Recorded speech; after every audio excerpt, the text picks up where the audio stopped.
Hey guys, welcome to Large Scale RC Nation. This is Brandon, and today we're going to be rebuilding our center differential, and we're going to be upgrading it with the TLR edition. The part number on this is TLR 252010. We're also going to be using new gears, and this is going to be Losi 3202 for your internal diff gears and shims. And we're going to be using the 20,000 weight diff fluid, TLR 5284. And we're going to be installing new out drives, Losi 3214. So here you can see we have our original plastic center differential, and it's leaking on the bottom. With this style setup, you have to tear apart the entire differential to get to the bottom. The cool thing about the new TLR one is it has a separate plate that bolts on the bottom, and you have your gear on the top, so you can rebuild just the bottom and just the top, where with the factory one you're going to have to tear apart from top to bottom just to work on the bottom section, just in case your gasket or your seal leaks. So we're going to go ahead and use our mod diff and shock pit pal and our mod tool setup, and we're gonna build this new differential. Let's get into it.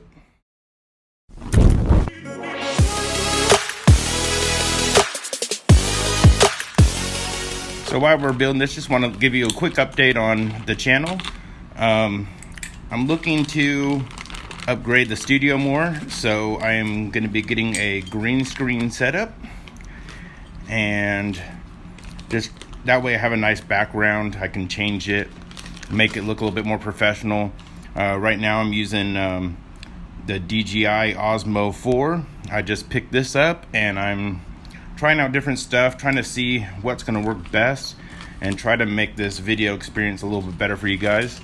So just, you know, not only upgrading parts on the truck, but also upgrading the studio. So hope you guys enjoyed this how-to build on this differential.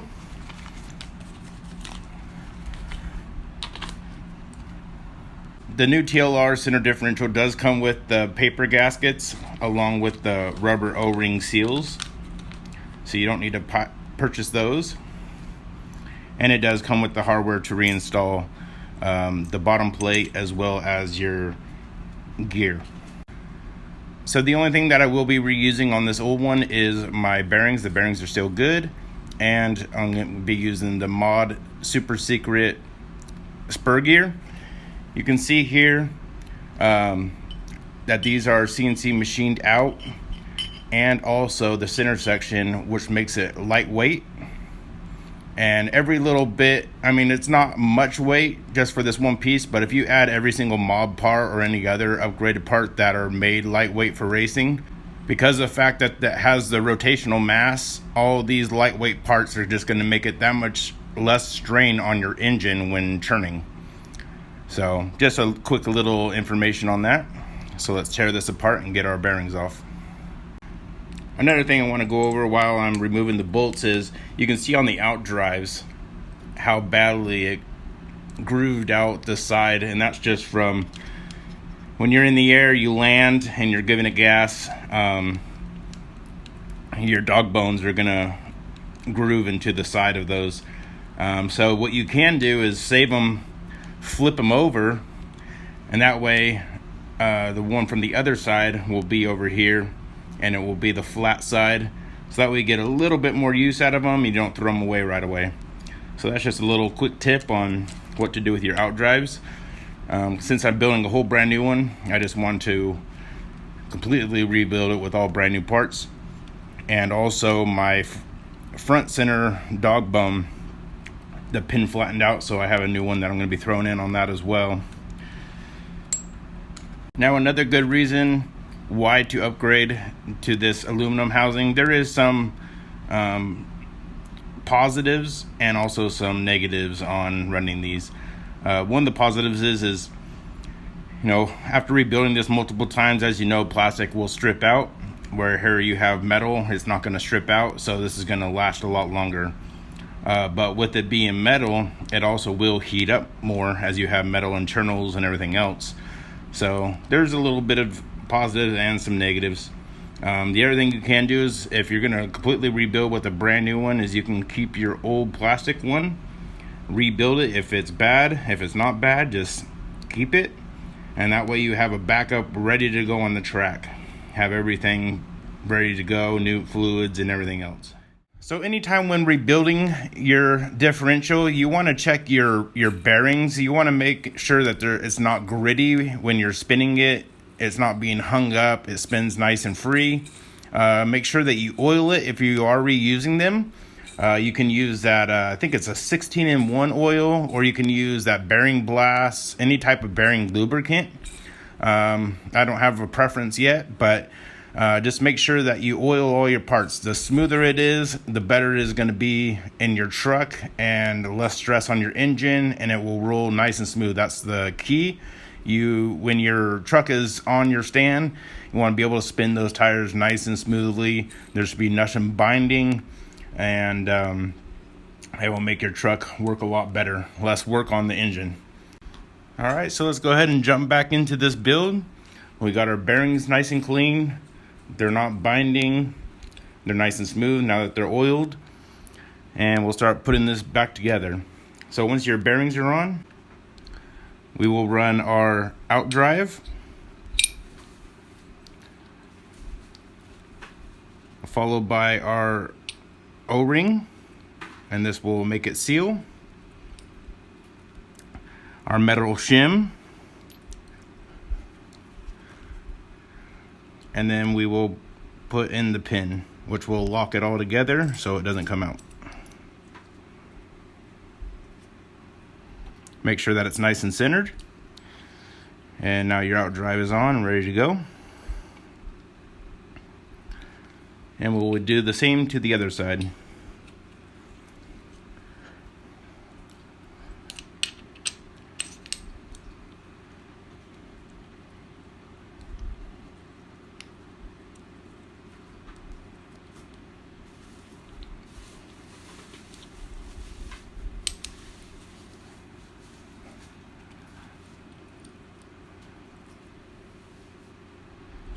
Alright, so our out drives are on, ready to go.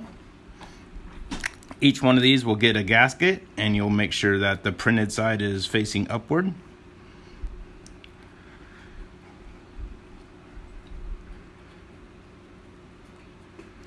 And that the holes are lined up. And then you can just go ahead and stick those inside your pit pal. And that way those are out of the way and ready to go. And we'll get back into our build. So just so you know, these gears are identical. One's not bigger than the other. I had a buddy call me asking this when he's rebuilding them. Hey, I forgot what side is which. It does not matter. They're equal. Same with these four. They're all the same. The only things that I did not have included in the kit are these little rectangle pieces and the shafts. You'll have to reuse those unless you purchase those in another parts bag. So to build these, you'll put your one gear in facing towards each other with the cone smaller side facing inward. You will use one of these shims on each side.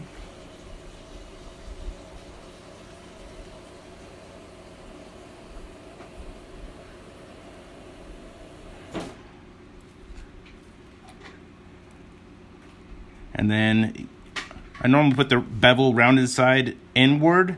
That way it doesn't catch on the gear, and the flat part will sit on the surface of our center differential housing. So make sure that your shims are in there on both sides. Don't let it fall in there. And we'll build the second one. They're both identical, doesn't matter. There's not a specific top and bottom.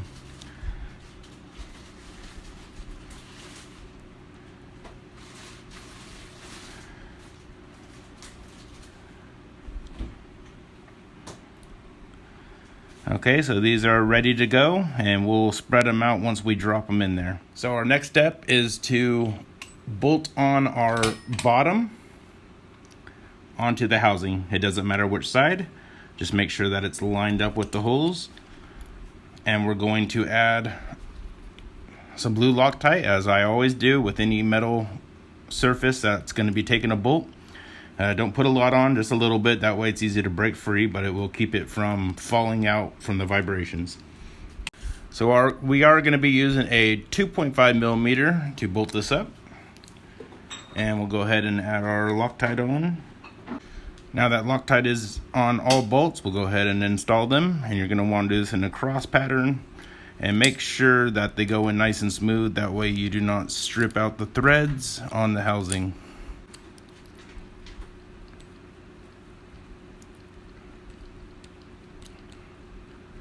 Just put them in there loose for now, and then we'll tighten them down once we have them all in.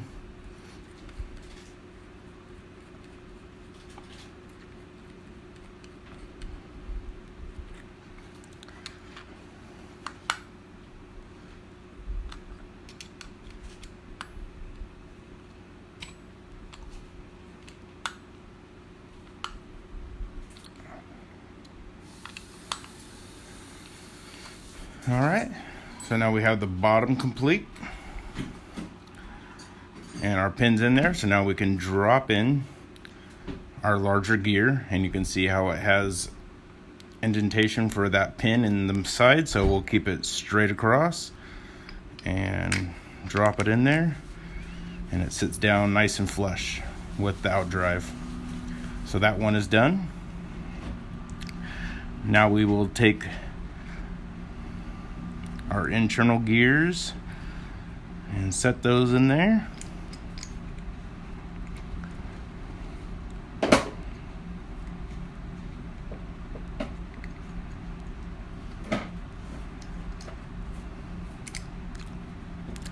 All right, so now it's resting on the bottom gear, and you're going to have the flat part facing upward, and this one will be facing downward on it. All right, we have it in our pit pal, that way it doesn't fall or tip over when we're trying to build this.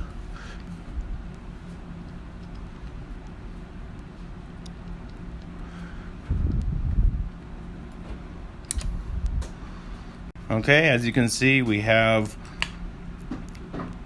everything pressed against the corners, and you'll know it's working correctly because it will spin nice and freely, and everything's sitting nice and flush. The tops should be nice and aligned, nothing's raised up. And now we can add our fluid. So if I remember correctly, it should be factory is about 2/8 from the top. That way when you push in your top gear, it does not overfuel. But you will need to cut off the tip, that way you can get the fluid out. And just go ahead and start filling it up.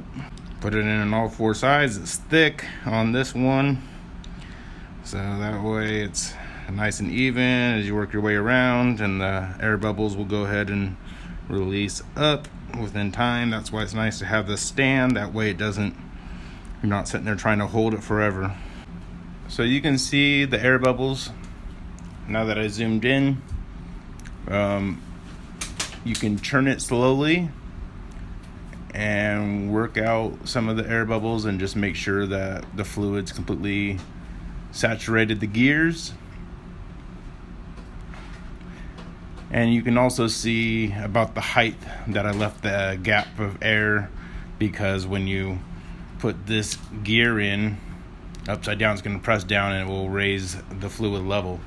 So that's why you don't fill it completely to the brim. And we're just going to let it sit in the pit pal until the air bubbles are released, and then we'll get back to the build. Alright guys, so we've let our air bubbles move out of the fluid long enough. We put our top gear on nice and flush with the outdrive, and our gaskets on. So now it's time to go ahead and line this up. And just kind of hold the gear, that way it doesn't fall off. And then place it down in there. And just make sure that it sits nice and flush. You'll know because your gear will fall down. I put a little too much, as you can see it's coming out of the holes, but no big deal. Just wipe it out, and then we'll go ahead and install our screws with our blue Loctite. So just so you know, this center diff works on the Losi 5B, the Losi 5T 1.0, and the 2.0, as well as the street car, the Cooper WRC. And now our center differential is built and ready to go. So I just want to do this quick build video for you and show you the upgraded housing. Definitely looks nicer, built better, that way it doesn't break with the plastic when you're threading screws, and definitely looks amazing with that super secret spur gear on there from Mod Racing.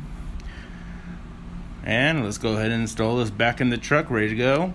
And also make sure that you're bearing the flanges, the high side is facing towards the diff, as that's the way it goes. And then you just want to verify that it's nice and smooth before putting it in. And now it's ready to go back into your car. Alright guys, I hope you enjoyed this tutorial on how to build this new TLR center diff. Please like, subscribe, and share, and we'll see you on our next build.